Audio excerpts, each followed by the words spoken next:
Boa noite, meu querido irmão, minha querida irmã. Como você está? Como passou o seu dia? Vitórias, alegrias, sucesso ou lutas, derrotas, vergonhas, medos? Você está com o coração grato a Deus ou você está com o coração apreensivo? Geralmente são as duas coisas, né? A gente sempre é grato por algumas coisas, mas outras tiram a nossa paz. O que está acontecendo com você? O que tem passado com você? Saiba que você não está sozinho. Esse ministério aqui acompanha milhares de pessoas das mais diferentes igrejas e denominações. Nós oramos, intercedemos, clamamos ao Deus vivo, porque Ele tem cuidado de nós, Ele é misericordioso, Ele é amoroso, Ele não nos desampara. Você não está sozinha. Sabe, eu sou humano assim como você. Eu também choro, eu também me entristeço, eu também me preocupo com situações, com os meus filhos, mas eu posso testemunhar e dizer que Deus tem cuidado de mim, Deus tem mudado e moldado o meu coração, Deus tem cuidado da minha casa, dos meus filhos, da minha família, e Deus quer fazer isso com você também, eu não tenho a menor dúvida. Nós precisamos abrir espaço no nosso coração e deixar Deus ser Deus. Sabe o que é deixar Deus ser Deus? Se Ele é Deus, então Ele é nosso dono. E Ele sabe o que é melhor para nós. Ele sabe se você deve trocar de emprego ou não. Ele sabe qual é a faculdade que o filho deve fazer, o que você deve fazer. Ele sabe se você deve mudar de cidade ou não. Ele sabe se você deve ficar casada ou separar. Só Ele sabe. Ele sabe como resgatar teu filho das drogas.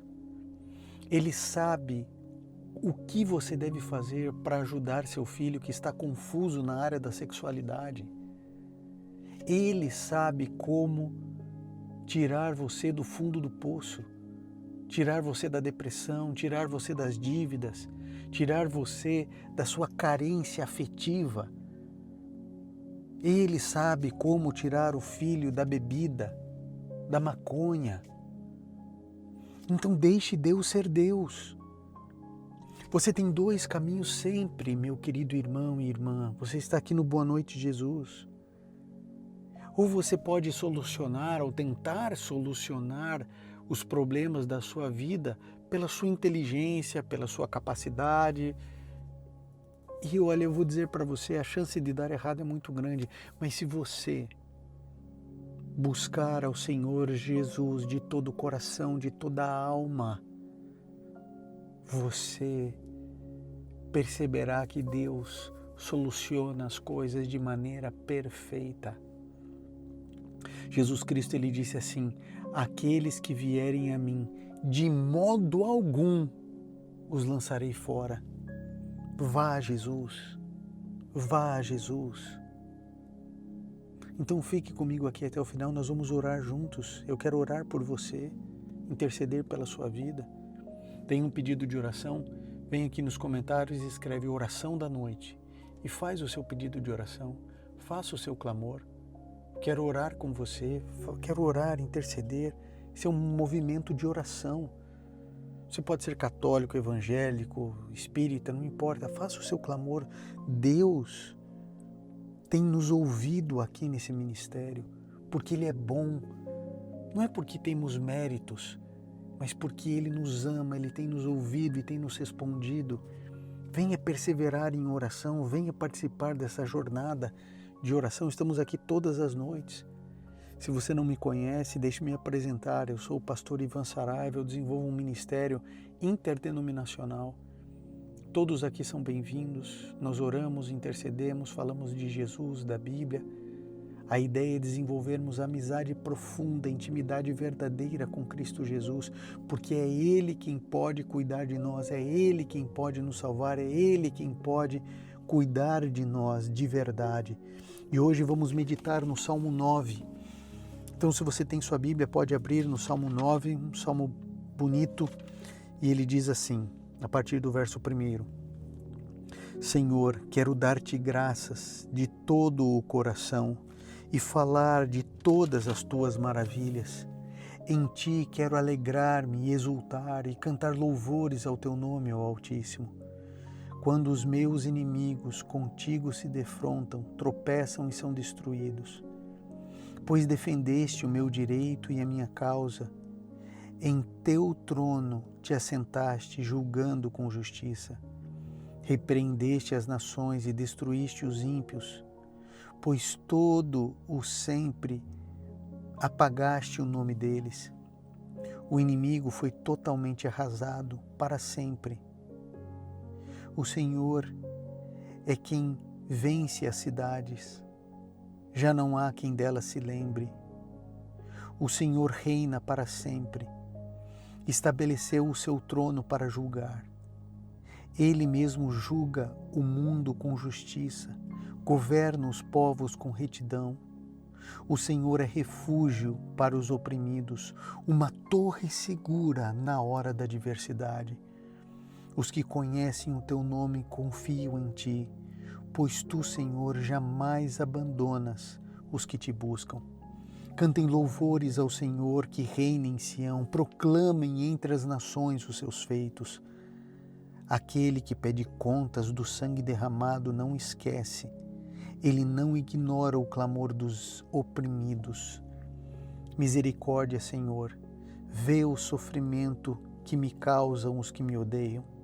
Salva-me das portas da morte, para que junto às portas da cidade de Sião eu cante louvores a ti e ali exulte em tua salvação. Caíram as nações na cova que abriram, e os seus pés ficaram presos no laço que esconderam. O Senhor é conhecido pela justiça que executa. Os ímpios caem em suas próprias armadilhas. Voltem os ímpios ao pó, todas as nações que se esquecem de Deus. Mas os pobres nunca serão esquecidos, nem se frustrará a esperança dos necessitados. Levanta-te, Senhor, não permitas que o mortal triunfe. Julgadas sejam as nações na tua presença. Infunde-lhes terror, Senhor. Saibam as nações que não passam de seres humanos. Vocês sabem que os ricos, os influentes, os poderosos, são pessoas que facilmente caem na sedução do diabo e acabam oprimindo aqueles que são pobres. Mas veja o que Deus declara para você e para mim. Os pobres nunca serão esquecidos, nem se frustrará a esperança dos necessitados. Amém? Você é pobre de passado, o teu passado na infância é muito duro. Teu pai era grosso, estúpido. Teu pai abandonou você e a sua mãe. Sua mãe sempre trabalhando, sempre estressada. Quem deveria cuidar de você abusou de você, mexeu na tua inocência. Você é pobre financeiramente, tem passado dificuldades. A Bíblia diz no Salmo 9, que nós estamos meditando hoje, no verso 18, que os pobres nunca serão esquecidos e nem se frustrará a esperança dos necessitados. Você necessita de amor, necessita de paz, o que você necessita? Deus ouve o teu clamor, tá? Deus cuida de você. É Deus quem julga esse mundo com justiça. O verso 9 do Salmo 9 diz: o Senhor é refúgio para os oprimidos, uma torre segura na hora da adversidade. Sabe, nessa vida injusta, nós somos oprimidos de tantos lados. Sabe, eu conversando com uma irmã que trabalha limpando a casa de outras pessoas, ela dizendo: Quantas vezes ela é explorada, quantas vezes humilhada, maltratada. Que loucura, né? Só porque alguém tem um pouquinho mais de dinheiro, acha que tem o direito de pisar nas pessoas. Esse mundo, infelizmente, é assim. As pessoas estão cada vez mais longe de Deus, cada vez mais perversas. Sabe qual é o meu papel e o seu papel? Nós precisamos nos santificar mais e mais, para que Deus limpe o nosso coração, para que a gente não seja assim. Deus quer que você seja uma pessoa bondosa, generosa, uma pessoa equilibrada emocionalmente. Ele quer que você tenha calma e paz de espírito. Ele não quer ver você surtando, você desequilibrada, gritando.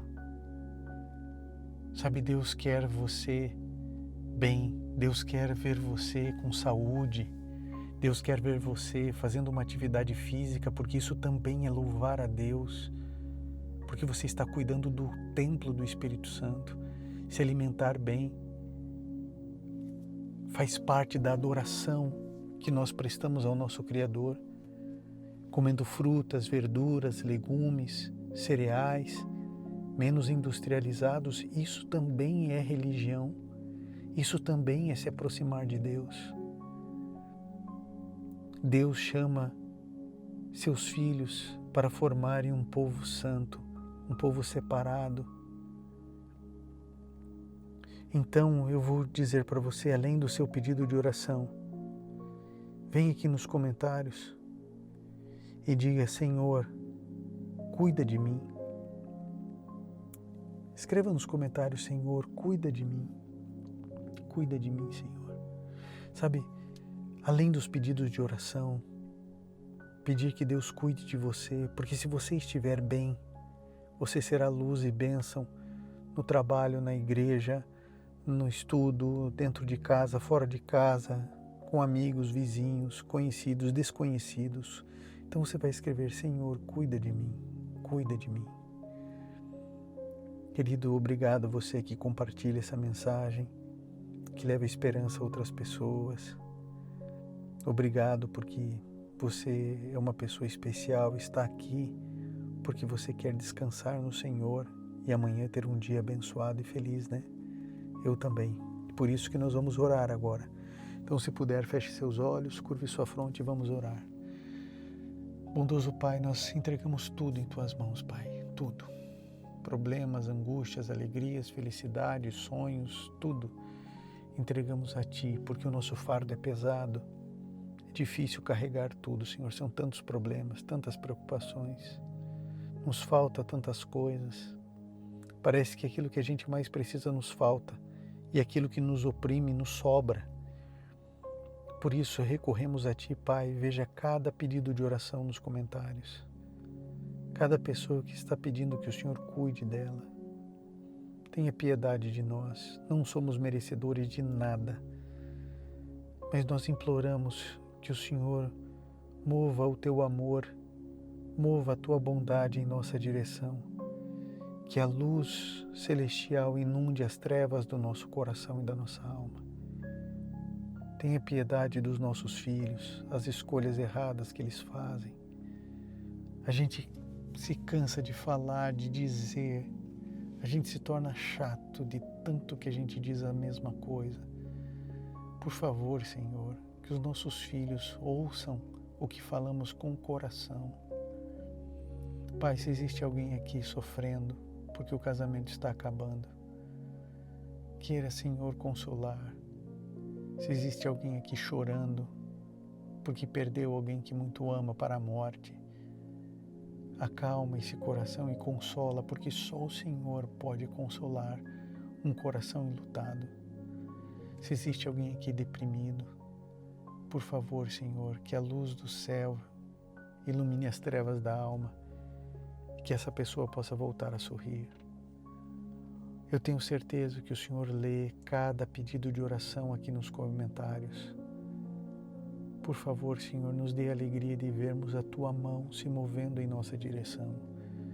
Se existe alguma coisa errada em nós, mostra-nos, Senhor, para que possamos, pelo Teu poder e graça, mudarmos. Queremos um novo coração. Pedimos que durante toda essa noite os Teus anjos estejam conosco e que amanhã tenhamos um dia feliz ao Teu lado, em nome de Jesus. Amém. Querido, Deus te abençoe agora e sempre. Se você não se inscreveu ainda no canal, se inscreva, é de graça, tem um botãozinho, para você se inscrever. Se inscreva, venha participar da nossa família de oração, de fé, de intercessão. Que Deus te abençoe e te proteja. E eu vou deixar para você agora uma mensagem da Palavra de Deus, que ela seja linda, espiritual e toque o seu coração. Então fique agora com a mensagem da Palavra de Deus. João 2, 1 em diante. Texto bastante conhecido, o primeiro milagre relatado de Jesus na Bíblia. No terceiro dia houve um casamento em Caná da Galileia. A mãe de Jesus estava ali. Jesus e os seus discípulos também haviam sido convidados para o casamento. Tendo acabado o vinho, a mãe de Jesus lhe disse: eles não têm mais vinho. Respondeu Jesus: que temos nós em comum, mulher? A minha hora ainda não chegou. Sua mãe disse aos serviçais: façam tudo o que ele vos mandar. Ali perto havia 6 potes de pedra do tipo usado pelos judeus para as purificações cerimoniais, e em cada pote cabiam entre 80 e 120 litros. Disse Jesus aos serviçais: encham os potes com água, e os encheram até a borda. Então lhes disse: agora levem um pouco ao encarregado da festa, e eles assim o fizeram. E o encarregado da festa provou a água que fora transformada em vinho, sem saber de onde este viera, embora soubessem os serviçais que haviam tirado a água. Então chamou o noivo e disse: todos servem primeiro o melhor vinho, e depois que os convidados já beberam bastante, o vinho inferior é servido. Mas você guardou o melhor até agora. Este sinal miraculoso em Caná da Galileia foi o primeiro que Jesus realizou, revelou assim a sua glória, e os seus discípulos creram nele.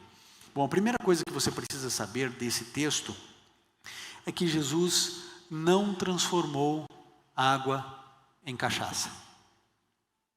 Ok?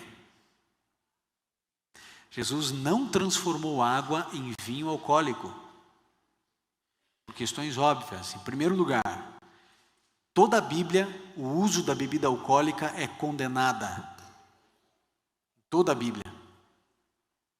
Em segundo lugar, pense no que seria o fato de Jesus ter transformado água em vinho alcoólico. Imagine Jesus, que é representado como água da vida, água que é vida. Ele está numa festa de casamento onde 6 talhas, cada uma comportando entre 80 e 120 litros de vinho alcoólico. As pessoas beberam tudo. Aí Jesus falou assim: eu vou pôr mais vinho aqui para o pessoal se embebedar mais. Não tem sentido uma coisa dessa.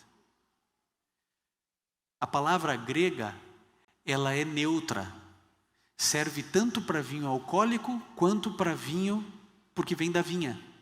Tanto para o vinho quanto para o suco de uva. E por uma questão óbvia e lógica, nós sabemos que Jesus jamais iria promover a possibilidade de alguém se tornar um alcoólatra.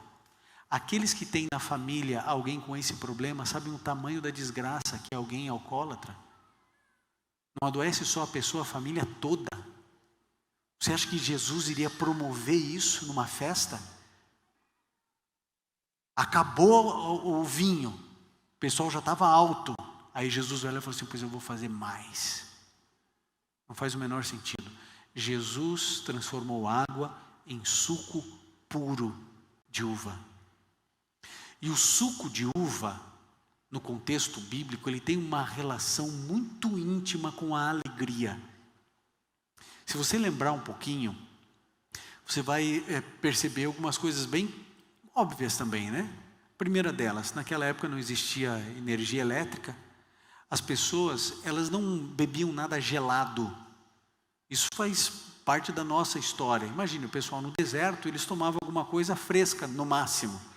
Ou de um poço profundo, ou de um rio corrente. Mas gelado, isso não existia. Quando o povo de Israel fazia a colheita da uva, existia uma festa, chamada Festa da Vindima, onde eles colocavam aqueles tonéis enormes, né, lagares, colocavam, enchiam de uva, e eles ali ao som de música alegre, famílias inteiras entravam dentro dos lagares e pisoteavam as uvas, extraindo o suco da uva. Era uma festa enorme, era a festa da Vindima, uma festa maravilhosa de alegria e de gratidão a Deus pelo suco de uva. Porque imagine, na época não existiam bebidas gaseificadas, na época, imagina, eles estão no meio do deserto, eles não estão no Brasil. Você vai numa casa de suco aqui, você se perde de tanta possibilidade que tem de suco, né? Suco disso, daquilo, aquilo outro, aquilo com aquilo outro, etc e tal. Está na moda aí o detox, né? Negócio bebe e tal, não sei o que lá, todo mundo faz. A gente tem aqui no nosso Brasil, super tropical, uma infinidade de sucos. Lá, que suco tinha? É a uva. Talvez uma outra versão, talvez de tâmara, alguma coisa assim, mas... Então, o suco de uva, até hoje, mesmo com toda essa diversidade, para muitos de nós aqui, é o suco que a gente mais gosta, para muitos de nós. Imagine naquela época. Então, o suco de uva era uma bebida única, maravilhosa, um negócio extraordinário. Então, quando existe festa, desde aquela época até hoje é assim, né? Quando tem festa, a gente tem comida e tem bebida. Sim ou não? Já imaginou você fazer o aniversário de 1 ano da sua filha, do seu filho? Aí chega todo mundo, mas não tem bolo, não tem nada para comer, não tem nada para beber, mas é uma festa. Não é festa. Festa tem que ter comida, né? Tem festa, tem que ter comida. Se não tiver comida e bebida, a única das nossas necessidades fisiológicas que nós ritualizamos é a alimentação. Você pode ver, você nunca chamou alguém para ir respirar na sua casa. Vem respirar comigo, pô. A gente só ritualiza de todas as necessidades, e são várias, a única que a gente ritualiza é a alimentação. Então, quando acaba, não sei se já ficou assim até o fim de uma festa. Fim de festa é um negócio muito deprê, né? Sabe aquele clima assim, ó, as comidas tudo largadas, assim, prato para todo lado, o negócio assim, acabou, as comidas pela metade, o bolo caído, é um negócio assim, estava acabando a festa. E aí então, Maria, mãe de Jesus, ela foi lá falar que o vinho acabou. E Jesus, ele dá uma resposta interessante para a mãe dele, né? Ele chega e fala assim: mulher, o que eu tenho a ver com isso? O vinho acabou. E o que eu tenho a ver? A minha hora ainda não chegou. Não tem nada a ver. Eu não estou cuidando das coisas do meu pai. E não vou fazer nenhum milagre aqui. Jesus diz não para Maria, de maneira muito clara. Ele diz assim: olha, não é chegada a minha hora. Antes que você pense que Jesus foi desrespeitoso com a mãe, lembre-se que essa expressão mulher, ele também usa na cruz. Quando ele fala assim, mulher, aí está teu filho. Porque é uma expressão usada apenas para rainhas, apenas para nobreza. Então ele não está sendo deselegante com a mãe dele, de forma alguma. Mas ele está alinhando as coisas. Ele está dizendo de maneira muito transparente, como Jesus sempre foi. Ele disse, olha, não é chegada a minha hora.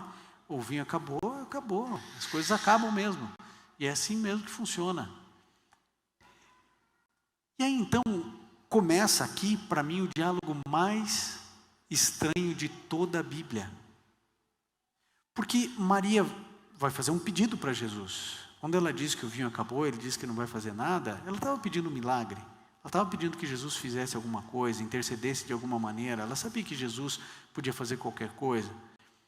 E Jesus Cristo diz não. O que você espera de Maria? Maria, lembre-se, é uma mulher equilibrada. Maria é uma mulher inteligente. Maria é uma mulher consagrada.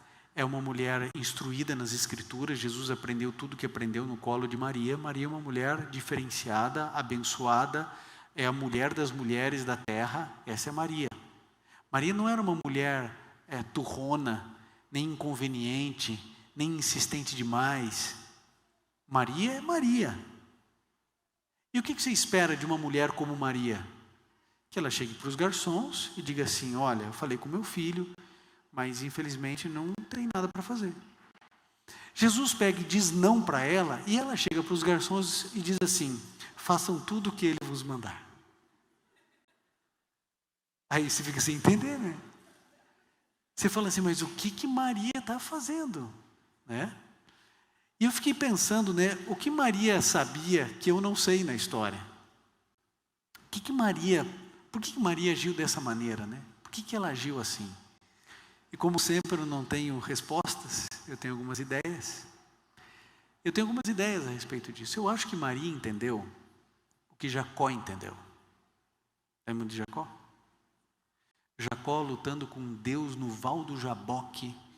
Deus olha para ele e diz assim, o dia está raiando, eu vou embora. E ele agarra na perna de Deus e diz, eu não vai não. Não vai. E você só vai quando você me abençoar. Quem é Jacó para falar isso para Deus? Um enganador, mentiroso.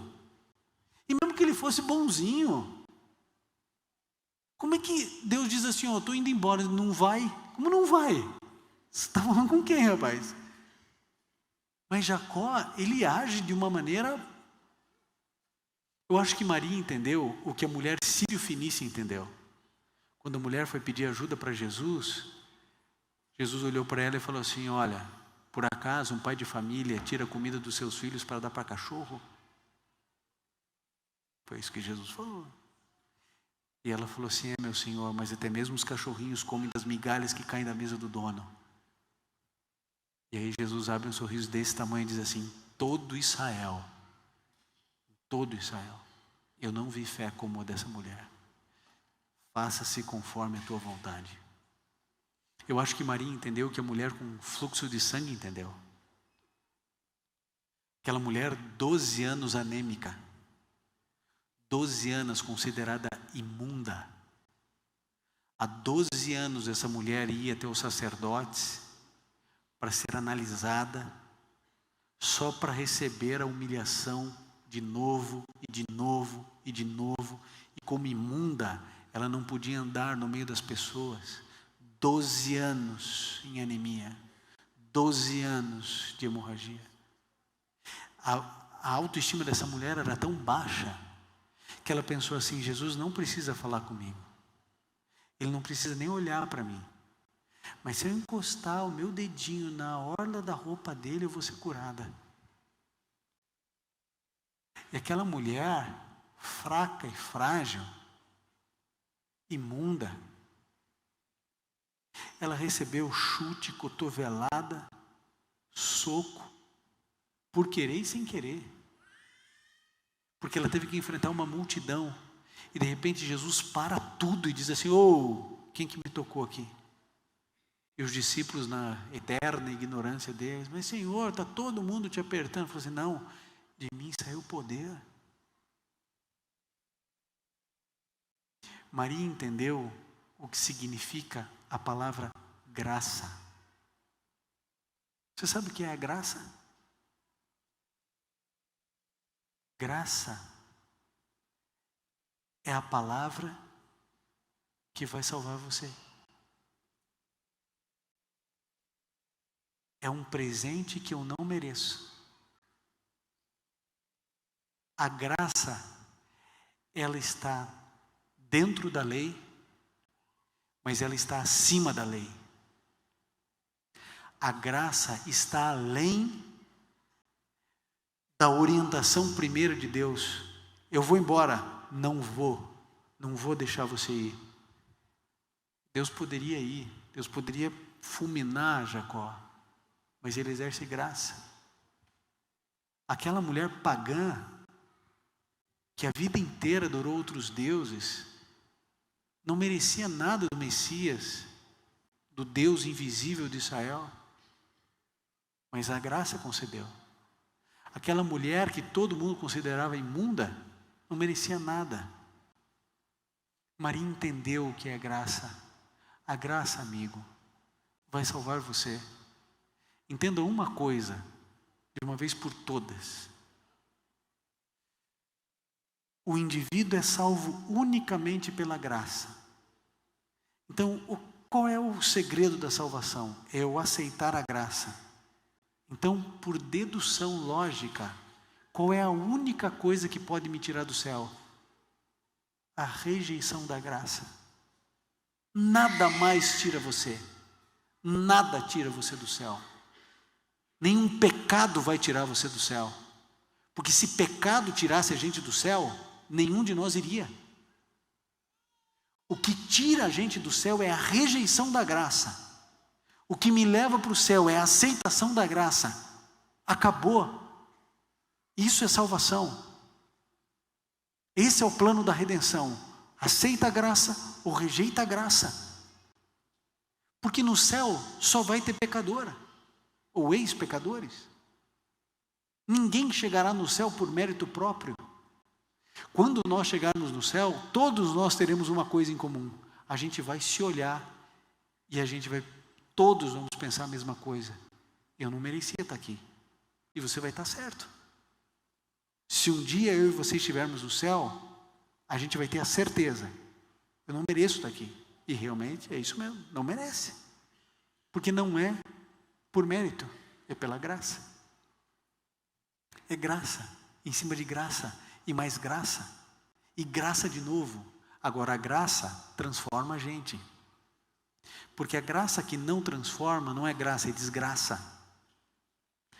A graça, ela tem um poder de transformação. Você quer saber se você está vivendo na graça? Se você está se transformando em alguém mais semelhante a Jesus, você está no caminho e está debaixo da graça. A graça está sendo válida na sua vida. Se não, por alguma razão, a graça está sendo rejeitada. Mesmo que você diga que aceita Jesus, mesmo que você venha na igreja, mesmo que você devolva o seu dízimo, mesmo que você faça o que você quiser. Se você não estiver debaixo da graça, está perdido. Dentro da graça, está salvo, a despeito das nossas falhas e das nossas dificuldades. Maria entendeu o que significa a palavra graça. E por isso, quando Jesus Cristo disse assim, olha, não é chegada a minha hora, ela age pela fé. E fé é isso. Fé é a gente primeiro pôr o pé, depois Deus põe o chão. Maria age pela fé. E ela diz assim, façam tudo o que ele vos disser. Quando os garçons chegam para Jesus e falam assim, o que é para fazer? Jesus entendeu tudo. Ele poderia ter pensado ou dito assim, já falei para minha mãe que eu não vou fazer nada, por que ela está insistindo? Não, Jesus honra a fé da mãe, como ele honrou a fé de todos, como ele honra a sua fé. Ele honra a fé, porque sem fé é impossível agradar a Deus. Então o que é fé? É a convicção de fatos que não se veem, você não está vendo, mas você acredita. Você acredita em Deus, crença em Deus, você acredita, é impossível, não tem saída, não tem solução, não há o que fazer, mas você acredita, porque Deus tem inúmeras possibilidades que a lógica humana não é capaz de encontrar. Onde a gente só vê parede, Deus só vê porta. Tem uma frase que eu gosto muito que diz assim, não existe beco sem saída que Deus não tenha feito uma passagem secreta. Ok? Está no beco sem saída? Tem passagem. Você não vê, eu também não. Mas Deus tem a sua passagem. E se Ele não tem, Ele vai lá e faz. Porque as impossibilidades dos homens são as oportunidades de Deus.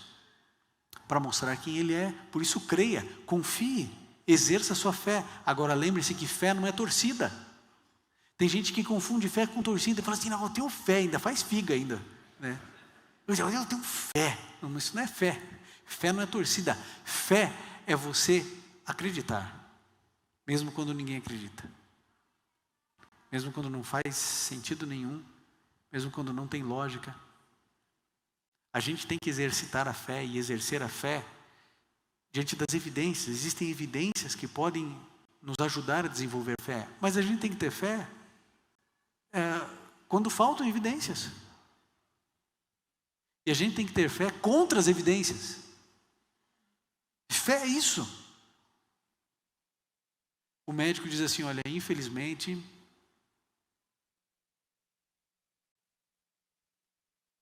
e aí você diz assim, ok. Aí você dá as costas e você fala assim, Senhor, Ele não está falando por mal. Ele está falando a verdade de acordo com a ótica dele. Mas isso não é nada para o Senhor. E eu creio que se o Senhor quiser, o Senhor pode fazer. Isso é fé. Jesus honrou a fé de Maria, e quando os garçons chegaram e falaram o que é para fazer, eles falaram assim: ó, tá vendo essas talhas? Enchem de água. Gente, não tinha água encanada, eles tiveram que encher no balde. Pensa o que é encher 6 talhas de 120 litros, ou 80 litros que seja, no balde. Eu não sei se tinha água perto ou água longe, eu sei que eles foram enchendo, aqueles 2 garçons foram enchendo.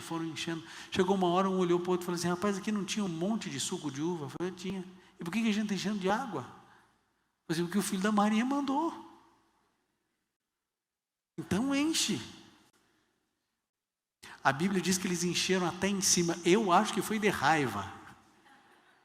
Você falou: encheu até em cima também. Aí depois que eles encheram tudo, eles chegaram para Jesus, semi-mortos, né? E falaram assim: e agora, o que é para fazer? Enchemos de água, se alguém quiser beber água, pode beber água. Falei assim: não, agora você pega uma cumbuca aí e você leva lá para o mestre de cerimônias. Aí eles pegaram a cumbuca, então de repente no meio do caminho um olha para o outro. E fala assim: rapaz, o mestre de cerimônia não pediu nada. Mas o que a gente diz? Ele diz que o filho da Maria que mandou para ele isso aqui. Eles vão lá, entregam. Falei assim: ó, o filho da Maria mandou. Aí o indivíduo bebe. Quando ele bebe, ele diz: chamem o noivo. E eles vão lá, os 2, chamam o noivo. E chamam o noivo, eles ficam ali do lado. De repente eles começam a ouvir a história. Todos colocam o vinho bom primeiro, e depois que beberam fartamente inferior, mas você guardou o vinho bom até agora. Eu acho que naquela hora os garçons pensaram assim: é tudo doido mesmo. Porque eles encheram de água, levaram água. Eu falei: de vinho, que só de vinho é esse? Em algum momento da festa, aqueles garçons perceberam que eles não só testemunharam o milagre de Jesus, o primeiro milagre, mas eles fizeram parte do milagre de Jesus. Olha o privilégio que os 2 tiveram. Eles fizeram parte do primeiro milagre relatado de Jesus em toda a Bíblia. Olha o privilégio desses 2. Aí eu faço uma pergunta para você: foi bom ou foi ruim o vinho ter acabado? Bom ou ruim? Bom ou ruim? Bom, claro que bom. Porque nesse momento, o que acontece é que o melhor vinho, o melhor suco de uva da história da humanidade estava ali em Caná da Galileia. Super bom, não dava para saída, né? Não tinha como, porque não era um suco feito da uva. O autor da uva fez o suco. Ninguém bebeu um suco como aquele, nenhum de nós. Pode escolher a safra que você quiser, pode vir lá do rincão do Rio Grande do Sul, não tem como. É o melhor suco de uva da história, assim como o melhor pão e o melhor peixe da história foi o que Jesus multiplicou, porque aqueles peixes jamais nadaram no mar da Galileia. Aquele pão não foi feito de trigo colhido da terra. O autor do planeta faz o pão e alimenta uma multidão. Quando Jesus nos dá alegria, nos dá o alimento, é muito superior a qualquer coisa que eu e você podemos produzir. Não importa a sua capacidade de inventar coisas boas para você, jamais faremos coisas melhores para nós do que aquilo que Jesus pode fazer para nós e por nós. Aquilo que Jesus faz é muitas vezes superior e melhor do que qualquer coisa que eu e você façamos.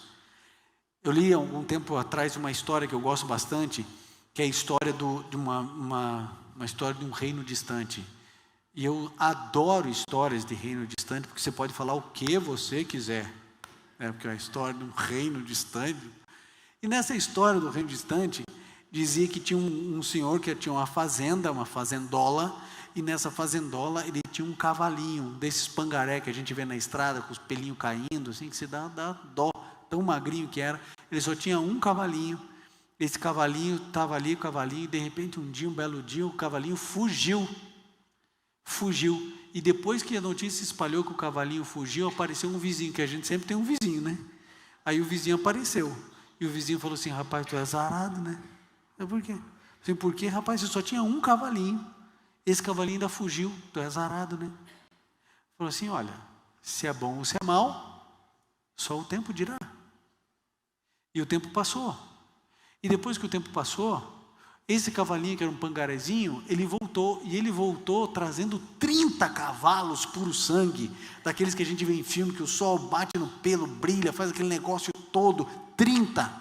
E aí a notícia se espalhou, né? 30 cavalos puro sangue, né? O cavalinho todo. Chegou o vizinho e falou assim: rapaz, tu é sortudo, né?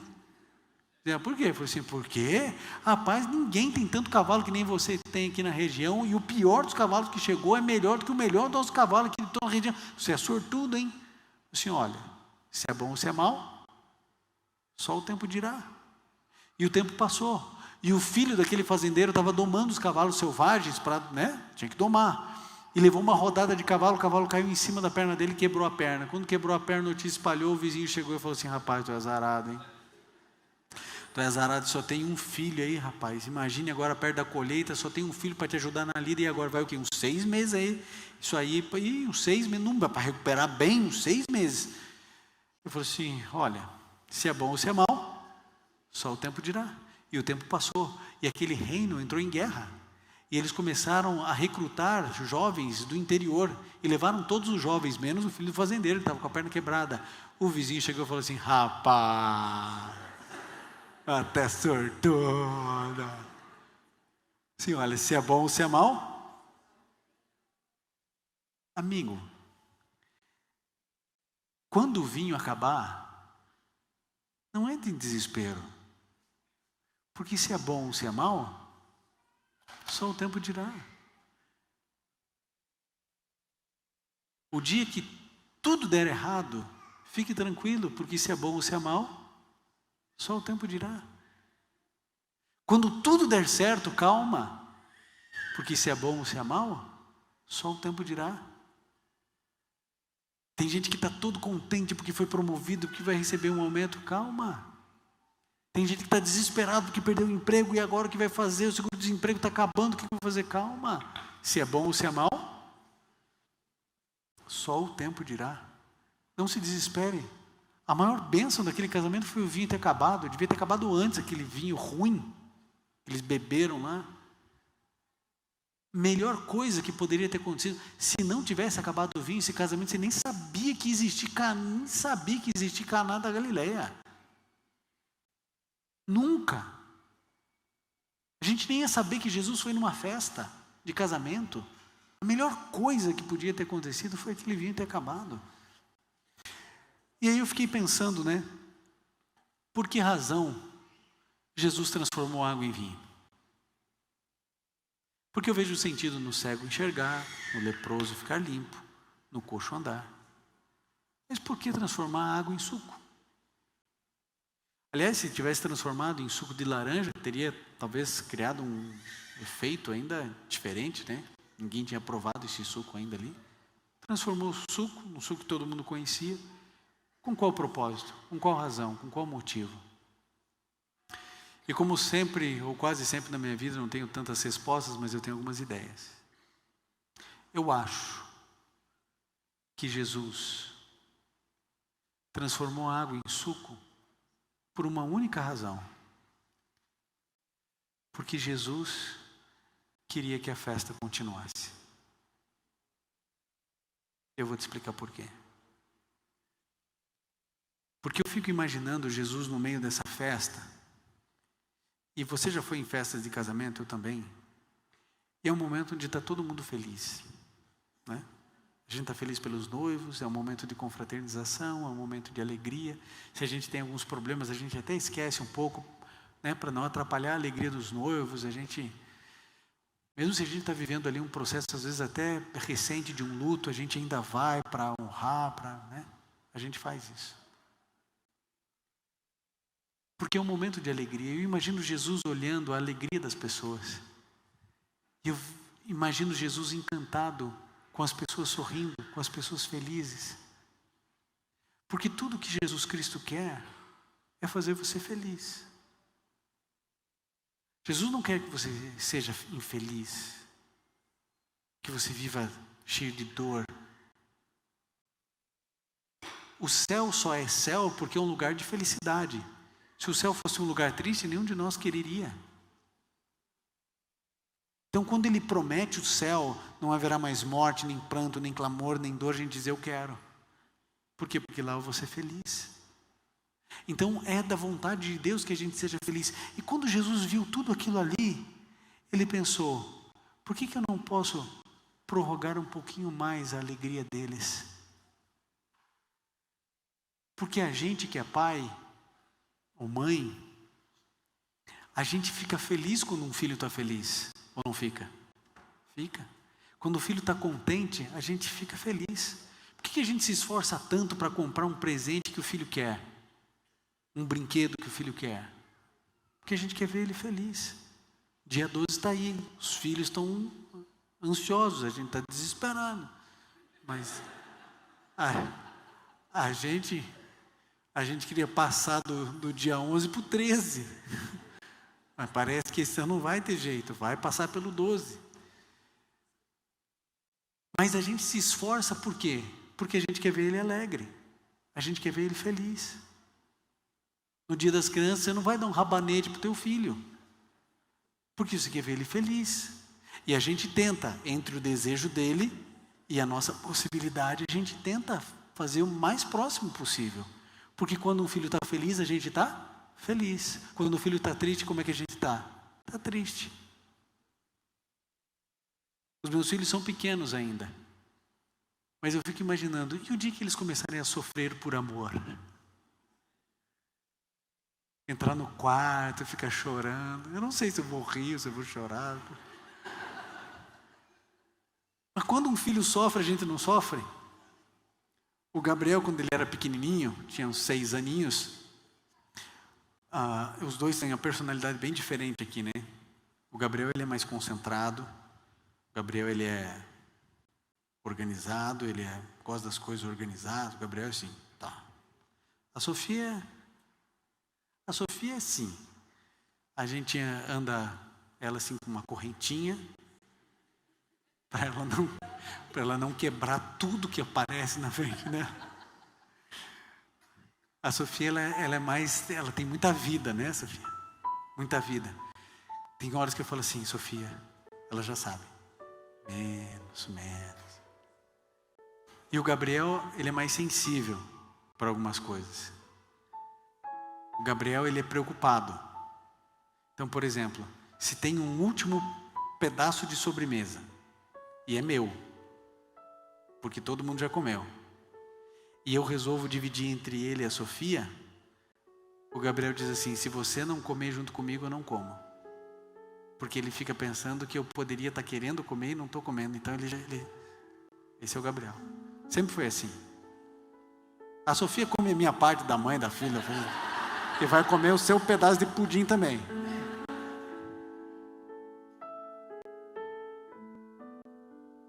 Por isso que quem tem 2 filhos são 2 educações, né? Completamente diferentes. Completamente diferentes. E eu me lembro que eu estava subindo a escada de casa ali, não sei o que eu estava fazendo, de repente eu vejo o Gabriel debaixo da escrivaninha dele. 6 aninhos, debaixo, assim, todo triste, assim. Eu peguei e fui, e entrei no quarto, me acocorei, entrei de ré, e fiquei ali do lado dele, conversando um pouquinho aqui, de repente abriu a brecha e eu perguntei, Gabriel, o que aconteceu? Aí o Gabriel me explicou, ele falou assim, pai, o problema é o recreio na escola. Eu, como assim? Eu falei assim, o recreio. Eu falei, filho, o recreio não é problema. O recreio foi a maior invenção da humanidade. Nada supera a invenção do recreio. O recreio foi a primeira sensação de liberdade que eu tive na minha vida, foi quando bateu o sinal do meu primeiro recreio. Eu não sei se você fazia isso na pré-escola, batia o sinal, a gente saía gritando, correndo, aquele desespero. A gente não ia correr para algum lugar, a gente só queria, né, sair de sala de aula, a gente quer correr, a gente quer brincar. O recreio. Eu sou assim, quer me aposentar aos 120 anos, tudo bem, não tem problema, mas não mexa no horário do recreio do meu filho. Porque não tira tempo do recreio. Tem gente que quer tirar tempo do recreio para pôr mais o menino na sala de aula. Deixa o menino. Eu sou da opinião que tinha que inverter. Põe 20 minutos de matéria e o resto é recreio. Talvez com esse método a gente fique acima do Uzbequistão em algum momento. talvez. Eu sei que eu falei assim, Gabriel, o recreio é melhor do que a educação física, porque o recreio você pode comer, inclusive, né? A melhor coisa é o recreio. Por que o problema é o recreio? Aí ele me explicou o problema. É que quando os dois eram pequenos, eles gostavam e gostam até hoje de duas coisas: de tomatinho cereja, sim ou não? Conhece? Tomatinho pequenininho, cereja. E umas cenourinhas baby. Já viu também? Cenourinha pequenininha? Cenourinha baby. Os dois gostavam e gostam até hoje. Então a Luciana, para não ficar comprando e dando porcaria para eles levar para comer na escola, ela dava coisa que eles gostavam e que era, né, melhorzinho, tomatinho, cenourinha. E aí eles levavam na lancheirinha aquilo e sempre foram muito felizes. Só que agora na pré-escola eles tinham aquele negócio de trocar lanche. E o Gabriel me explicando que no mercado negro da pré-escola, um tomate não vale uma traquinas. E ele olhava para mim e falou assim, pai, mas ninguém quer trocar comigo. Eu pensei assim, mas eu acho que eu também não ia querer trocar. Depois eu fiquei pensando, mas que tipo de pai dá tomate pro piá levar para a escola, né? É o fim do planeta mesmo. E hoje eu e o Gabriel, a gente dá risada dessa história toda, né? Mas naquele dia o Gabriel estava muito triste. Porque uma criança de 6 anos, ela não está preparada para ser rejeitada, para ser excluída. E foi na primeira vez na vidinha dele que ele sentiu uma coisa assim. E quando um filho está triste, a gente está triste. Porque é assim que é. Agora, se eu, que sou um pecador miserável, sujo, consigo ter empatia com o meu filho, por que raios nessa vida você acha que Jesus não sofre com você? Você acha que Jesus realmente não está nem aí para aquilo que você está passando? Você serve a um Jesus que simplesmente ignora a tua lágrima? Se o Gabriel tem um pai capaz de sensibilizar com a dorzinha dele de 6 anos, quanto mais o nosso Pai. Tem um pensamento que é como se Jesus estivesse dizendo para você agora. Pense que é Jesus dizendo. Que diz assim, filhinhos, conheço as vossas dores, enfrentei vossas lutas, suportei vossas tentações, conheço as vossas lágrimas, eu também chorei. Aqueles pesares demasiado profundos para serem desafogados em algum ouvido humano, eu os conheço. Não penseis que estáis perdidos e abandonados, ainda que vossa dor não encontre eco em nenhum coração da terra, olhai para mim e vivei. Ainda que vossa dor não encontre eco em nenhum coração da terra, olhe para mim e você vai poder viver. Jesus é capaz de fazer um milagre só para devolver o teu sorriso. C.S. Lewis tem uma frase que eu gosto muito que diz assim: alegria no céu é coisa séria. Porque quando você está feliz, Jesus está feliz. Quando eu e você choramos, Ele sofre também. Nós não servimos a um Deus incapaz de se compadecer das nossas dores. Ele é apresentado como um homem de dores, experimentado no sofrimento. Por isso eu e você podemos crer nesse Jesus maravilhoso, que não se cansa de amar, que não se cansa de perdoar, e que sempre vai carregar você no colo, sempre. Eu preciso terminar a mensagem de hoje, mas eu não posso ir embora sem fazer um apelo a você. Porque eu vim aqui ano passado, vim esse ano, não sei se eu venho ano que vem. Eu não sei se você vai poder estar aqui ano que vem. Talvez seja o único momento em que a gente esteja aqui juntos, olhando um para o outro. Por isso o meu apelo é simples, claro e transparente. Será que existe alguém aqui que quer fazer de Jesus o primeiro, o último e o melhor em sua vida? Será que existe alguém aqui essa noite que quer dizer assim: eu quero me tornar um cristão? Sabe como é que você se torna um cristão? Quando você obedece. Jesus Cristo disse: se me amardes, guardareis os meus mandamentos. Se me ama, você obedece. E sabe o que Ele disse para você fazer e para eu fazer? Ele disse assim em Marcos 16:16: aquele que crer e for batizado será salvo. Simples. Creia, fé, creia e passe pela experiência das águas. Sabe por quê? Porque o batismo é um símbolo de morte. O indivíduo, quando ele é batizado, ele é simbolicamente sepultado nas águas e ele simbolicamente ressurge para uma nova vida. É apenas um símbolo. A água de um tanque batismal é uma água comum, exatamente como a que você tem na torneira da sua casa. Não há nada de místico nisso, mas é um símbolo que tem efeitos reais e literais no céu e na sua vida. O batismo não é um convite. O batismo é uma ordem. Um dia um homem chegou no meio da madrugada, começou a encher Jesus de elogio. Ele olhou dentro dos olhos de Nicodemos e disse: meu filho, se você não nascer da água e do Espírito, você não pode ver o reino de Deus.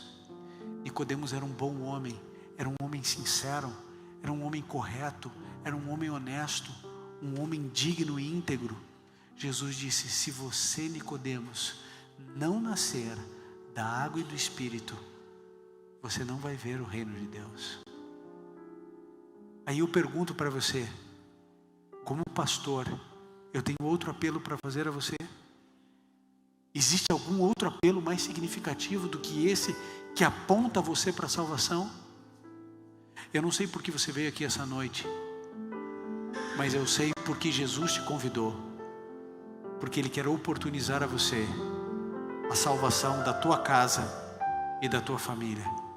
E eu pergunto, será que existe alguém aqui que quer se preparar para um dia ser batizado nas águas? Um dia, não sei quando, mas um dia, se preparar para um dia ser batizado como Jesus ordenou. Se existe alguém, eu gostaria que em nome de Jesus você se levantasse e viesse aqui à frente, porque eu quero orar por você e pela sua família. E eu pergunto, quem será o primeiro homem e quem será a primeira mulher a se levantar e tomar essa decisão? Que Deus abençoe vocês e a vocês também. Vocês podem dar uma salva de palmas para eles? Parabéns. Parabéns. Quem mais precisa tomar essa decisão? Venham. Eu sei que há mais pessoas que precisam se decidir hoje. Que bom que vieram. Deus abençoe vocês. Venham, onde estão vocês? Venham, eu sei que há mais pessoas que precisam tomar essa decisão. A palavra do Senhor diz: se hoje ouvirdes a minha voz, não endureçais o vosso coração. Que bom que veio, que bom que vieram. Onde você está? Venha. Há mais alguém que precisa tomar essa decisão?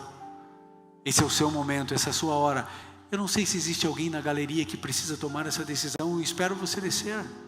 Jesus esperaria você, como eu não vou esperar. Venha. Você precisa tomar essa decisão. Quem mais precisa decidir-se por Jesus hoje? Venha. Você convidou um amigo seu, uma amiga sua, dê a mão a ele, dê a mão a ela e diga assim: eu vou contigo. Aí vocês vêm juntos, mas venham. Que bom que veio. Quem mais precisa tomar essa decisão? Você já convidou o seu amigo, a sua amiga? Será que existe alguém aqui que está afastado dos caminhos de Deus e que precisa voltar? Venha. Essa é a sua hora, esse é o seu momento. Eu sei que aqui também existem muitos irmãos meus evangélicos, homens e mulheres de fé, que já passaram pela experiência das águas.